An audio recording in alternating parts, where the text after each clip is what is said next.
ഇപ്പോൾ പൊട്ടൻഷ്യൽസിൻ്റെ സമയത്തിനനുസരിച്ചുള്ള ചേഞ്ചും കാര്യങ്ങളും അല്ലെങ്കിൽ പൊസിഷൻ അനുസരിച്ചുള്ള ചേഞ്ചും കാര്യങ്ങളും ഒക്കെ മനസ്സിലാക്കാനായിട്ട് അതിനെ നമ്മൾ എന്ത് പറയും, ഡൈനാമിക്സ് എന്ന് വിളിക്കും. ഡൈനാമിക്സ് പൊട്ടൻഷ്യലിൻ്റെ ആണെങ്കിലും ഇലക്ട്രിക് ഫീൽഡിൻ്റെ മാഗ്നറ്റിക് ഫീൽഡിൻ്റെ കേസിലാണെങ്കിലും നമ്മൾ ഡൈനാമിക്സ് എന്ന് വിളിക്കുക. അതുകൊണ്ടാണ് ഇലക്ട്രോ ഡൈനാമിക്സ് എന്നുള്ള വാക്ക് വരുന്നത് തന്നെ. അപ്പോൾ നമ്മൾ ശരിക്കും മാക്സ്വെൽസ് ഇക്വേഷൻ ഇപ്പോൾ 2 ഡൈനാമിക്കൽ ഇക്വേഷൻസ് ആയിട്ട് മാറ്റി എഴുതി. അപ്പോൾ അത് ഞാൻ ആ ഇക്വേഷൻസ് ഒന്ന് റീറൈറ്റ് ചെയ്യുകയാണ്. del squared v minus mu naught epsilon naught dou square v divided by dou t square is equal to minus rho by epsilon naught. ഇതൊരു ഇക്വേഷൻ ആയിരുന്നു. Second equation del squared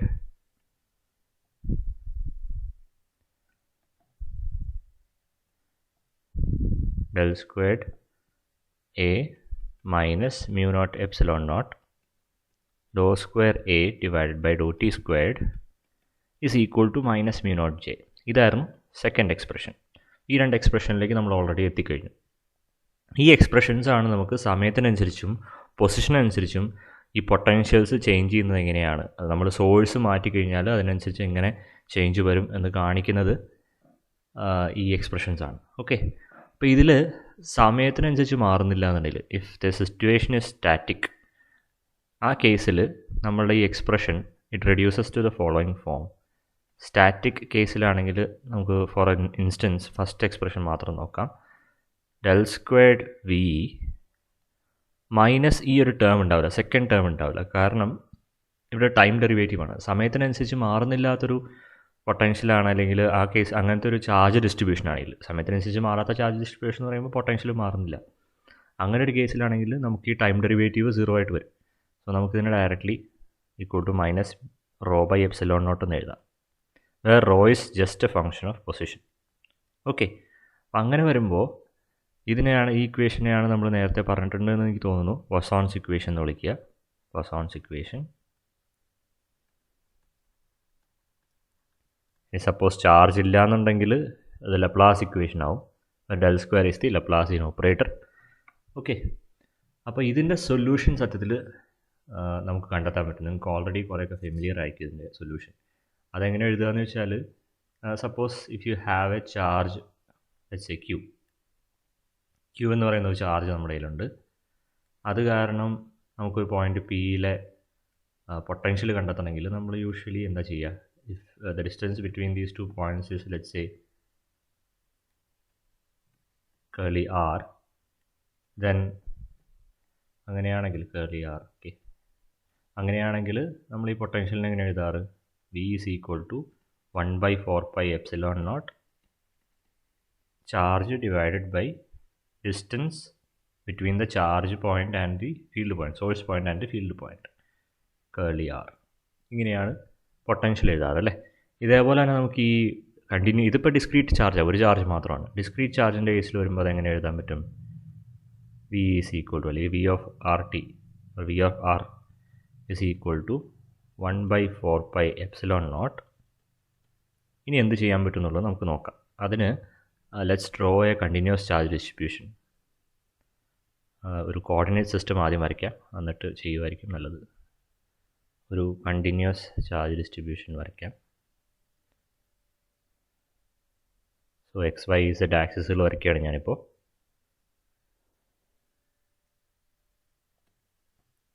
okay, we have 3 access and continuous charge distribution, ഒരു volume charge distribution എടുക്കാം.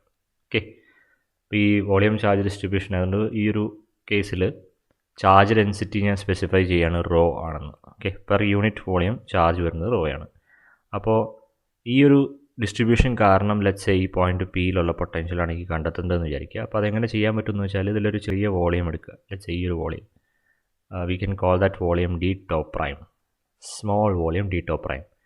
അതിൻ്റെ position vector വരയ്ക്കാവുന്നതാണ്. അതിൻ്റെ position vector വരയ്ക്കുമ്പോൾ you can draw it as ഒറിജിനിൽ നിന്ന് ഇങ്ങോട്ടൊരു vector വരച്ചാൽ അതാണ് അതിൻ്റെ പൊസിഷൻ വെക്ടർ അല്ലേ.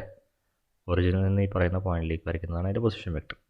സിമിലർലി നമ്മളുടെ ഈ പോയിന്റിലേക്ക് ഒരു പൊസിഷൻ വെക്ടർ വരയ്ക്കാം, ഫീൽഡ് പോയിന്റിലേക്കും.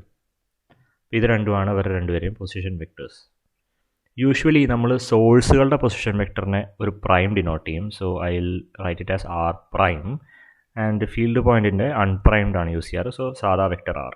ഇനി ഇവർ തമ്മിലുള്ള ഡിസ്റ്റൻസ് എന്ന് പറയുന്നത്, അല്ലെങ്കിൽ ഡിസ്പ്ലേസ്മെൻറ്റ് വെക്റ്റർ എന്ന് പറയുന്നത്, that can be written as curly r. Okay, ഇങ്ങനെയാണ് എന്നുണ്ടെങ്കിൽ ഈ ഒരു സ്മോൾ വോളിയത്തിലുള്ള ചാർജ് എന്ന് പറയുന്നത് എന്തായിരിക്കും? ഡി ടോപ്പ് പ്രൈം വോളിയത്തിലുള്ള ചാർജ് എന്ന് പറയുന്നത് എന്തായിരിക്കും?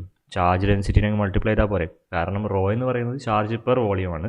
ഇൻറ്റു വോളിയം ചെയ്യുമ്പോൾ അത്രയും വോളിയത്തിലുള്ളത് കിട്ടും. ഇനി ടോട്ടൽ വോളിയത്തിലുള്ള ചാർജ് പറയണമെങ്കിൽ നമുക്കിതിനെ ഇൻറ്റഗ്രേറ്റ് ചെയ്യണം.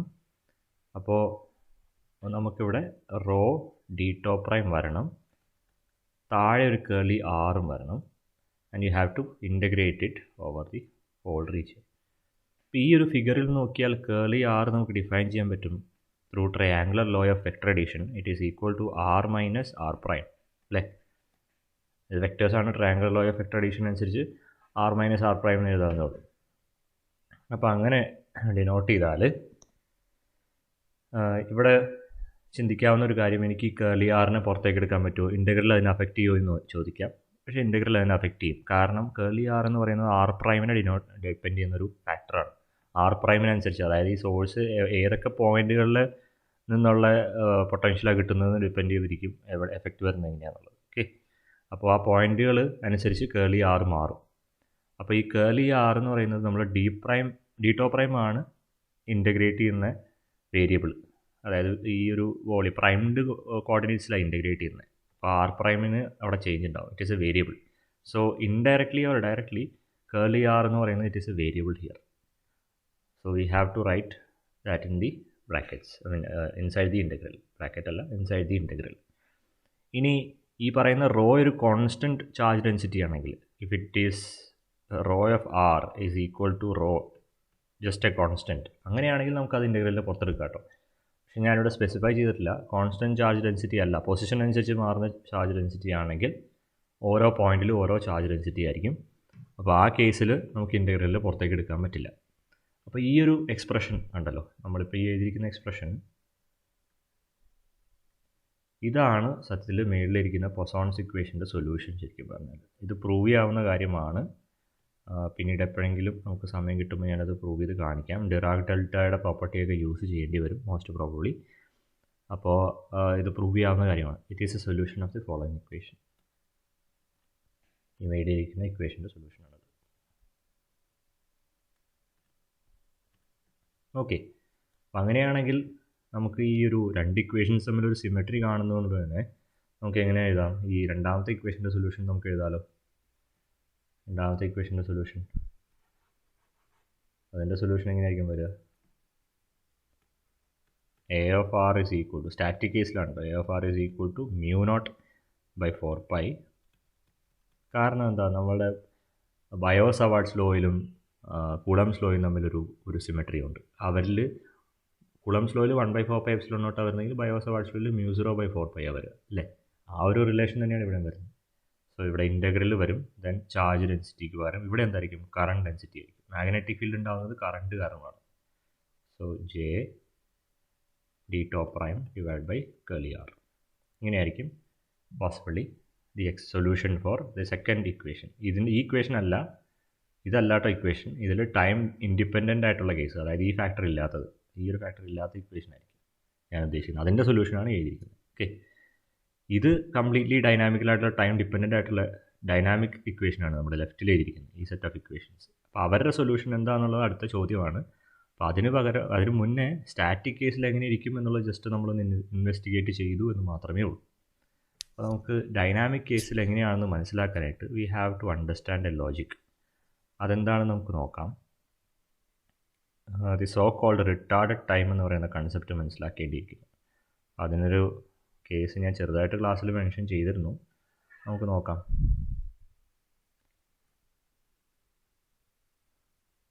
ഇത് ഞാൻ വരയ്ക്കാൻ ഉദ്ദേശിക്കുന്നത് സണ്ണാണ്. ഇത് സണ്ണാണെന്ന് വിചാരിക്കുക. And let's say we also have an എർത്തിന് പറ്റിയൊരു ഫിഗർ നോക്കട്ടെ.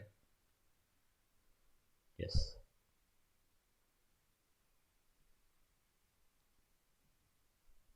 ഇത് എർത്തുമാണ്. എർത്ത് കമ്പാരിറ്റീവ്ലി കുറച്ചുകൂടി ചെറുതായിരിക്കില്ലേ? ഓക്കെ, ഇത് എർത്തുമാണ്.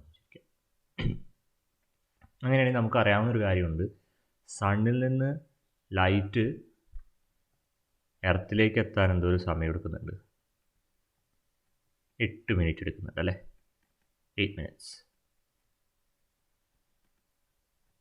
ഇത് നമുക്കറിയാവുന്നൊരു ഫാക്ടറാണ്. ഈ ഒരു ഫാക്ടർ എന്തുകൊണ്ടാണ് അത് സംഭവിക്കുന്നത്? Because we know that from special relativity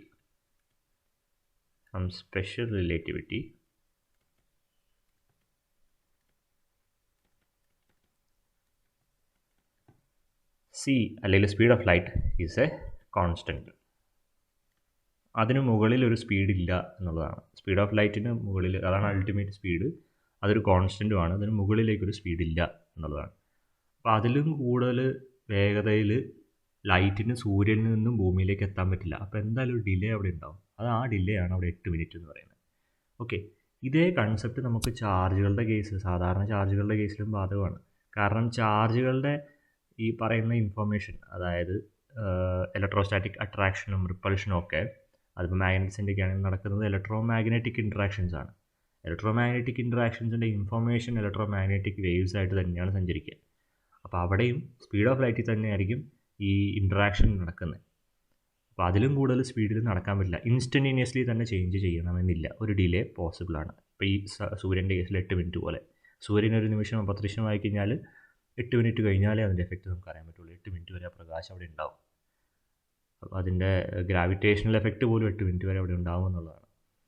അപ്പോൾ അതേ കൺസെപ്റ്റാണ് ഞാനിവിടെ എക്സ്പ്ലെയിൻ ചെയ്യാൻ ഉദ്ദേശിക്കുന്നത്. സപ്പോസ് നമ്മൾ ഒരു ഇതൊരു സ്റ്റാറാണെന്ന് വിചാരിക്കുക, നമ്മൾ എർത്തിൽ നിൽക്കുവാണ്. ബട്ട് ഈ സ്റ്റാറിൽ ഇരിക്കുന്ന ഒരു ചാർജ് കോൺഫിഗറേഷൻ റോ ഉണ്ടെന്ന് വിചാരിക്കുക. ആ ചാർജ് കോൺഫിഗറേഷനിൽ എന്തോ ഒരു ചേഞ്ച് വന്നു. അല്ലച്ചി അതിന് മുന്നേ അവർ തമ്മിലുള്ള ഡിസ്റ്റൻസ് നമുക്കൊന്ന് മാർക്ക് ചെയ്ത് വെക്കാം. ഒരു സ്റ്റാർ തമ്മിലുള്ള ഡിസ്റ്റൻസ് എന്നൊക്കെ പറയുമ്പോൾ ലൈറ്റ് ഇയേഴ്സ് കണക്കിനായിരിക്കും വരിക അല്ലേ. കേളി ആറിന് ഡിനോട്ട് ചെയ്യാം. This is earth and this is A star.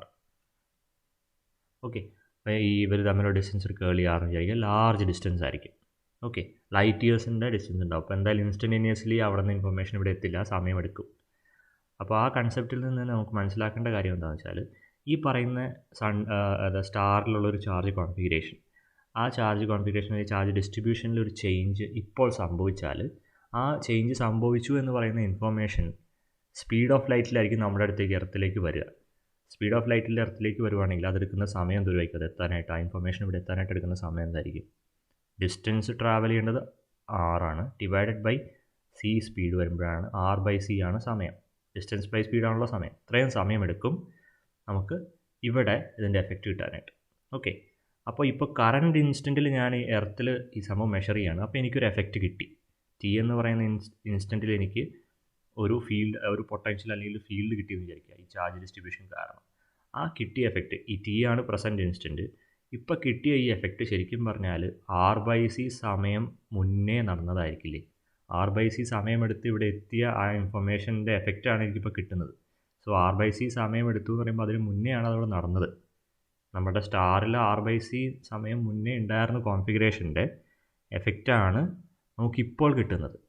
ആ ഒരു സമയം, ഈ R/c സമയം മുന്നേ എന്ന് നമ്മൾ വിളിക്കുന്ന ഒരു സമയമുണ്ടല്ലോ, ഈ കോൺഫിഗറേഷൻ ചേഞ്ച് സംഭവിച്ച സമയം, അതിനെയാണ് റിട്ടാർഡഡ് ടൈം എന്ന് വിളിക്കുക. Retarded time. ഈ റിട്ടാർഡഡ് ടൈമിന് റെലവൻസ് ഇല്ലാതെ വരുന്ന സിറ്റുവേഷൻ വരും എപ്പോഴാണ്? When R is very small. R വളരെ ചെറുതാണെങ്കിൽ എന്ത് സംഭവിക്കും? R/c, c is a large quantity. So R വളരെ ചെറുതല്ല, ഒരു ആവറേജ് ദൂരമാണെങ്കിൽ പോലും ഡിവൈഡ് ബൈ c ചെയ്യുമ്പോൾ വളരെ ചെറുതായി പോയിട്ട് ആ റേഷ്യോ വളരെ ചെറുതായി പോകും, R/c. അപ്പോൾ നമുക്ക് ഓൾമോസ്റ്റ് 0 തന്നെ കിട്ടും. അപ്പോൾ ആ കേസിൽ റിട്ടാർഡഡ് ടൈം എന്ന് പറയുന്നത് ഈ പ്രസൻറ്റ് ടൈം തന്നെയായിട്ട് വരും. അതായത് പെട്ടെന്ന് തന്നെ ഇൻഫർമേഷൻ നമ്മളിലേക്ക് എത്തും, ഇൻസ്റ്റൻറ്റേനിയസ് ആയിട്ട് തന്നെ എത്തും. പക്ഷേ ദൂരം ഒത്തിരി കൂടുതലാണ്, ലൈറ്റ് ഇയേഴ്സ് പോലുള്ള അത്ര ഡിസ്റ്റൻസുകളിലാണ് അത് സംഭവിക്കുന്നതെങ്കിൽ അതിൻ്റെ എഫക്റ്റ് ഇവിടെ എത്താനായിട്ടൊരു ഡിലേ വരും. അപ്പോൾ ആ എഫക്റ്റ് കോസ് നടന്ന സമയം എന്ന് പറയുന്നത് റിട്ടാർഡഡ് ടൈമിലായിരിക്കും. റിട്ടാർഡഡ് ടൈമിലുള്ള കോൺഫിഗറേഷൻ കാരണമുള്ള എഫക്റ്റ് ആയിരിക്കും പ്രസൻറ്റ് ടൈമിൽ നമുക്ക് കിട്ടുന്നത്. Okay, so cause will be at retarded time and effect will be at present time. ഈ ഒരു ഐഡിയ ആണ് ഞാൻ ഇവിടെ ഡീറ്റെയിൽ ചെയ്യാൻ ഉദ്ദേശിച്ചത്. I hope it is clear. ഞാൻ ക്ലാസ്സിൽ ഒരു തവണ മെൻഷൻ ചെയ്തിരുന്നു, പക്ഷേ അത് ക്ലിയർ ആയോ എന്ന് എനിക്കറിയില്ല. ഇപ്പോൾ ഓൾമോസ്റ്റ് ഐഡിയ വ്യക്തമായി എന്ന് വിശ്വസിക്കുന്നു. റിട്ടാർഡഡ് ടൈം എന്താണെന്ന്, എന്തിനാണ് റിട്ടാർഡഡ് ടൈമിൻ്റെ കാര്യം പറഞ്ഞതെന്ന് മനസ്സിലായെന്ന് വിചാരിക്കുന്നു. നമ്മളെപ്പോഴും പറയുന്ന കോൺഫിഗറേഷൻ റിട്ടാർഡഡ് ടൈമിൻ്റെ ടേംസിൽ എഴുതേണ്ടി വരും, അല്ലെങ്കിൽ അവിടെ ഒരു എറർ വരും. സ്പെഷ്യൽ റിലേറ്റിവിറ്റീനെ മാനിക്കാത്ത രീതിയിലൊരു എറർ വരും അവിടെ.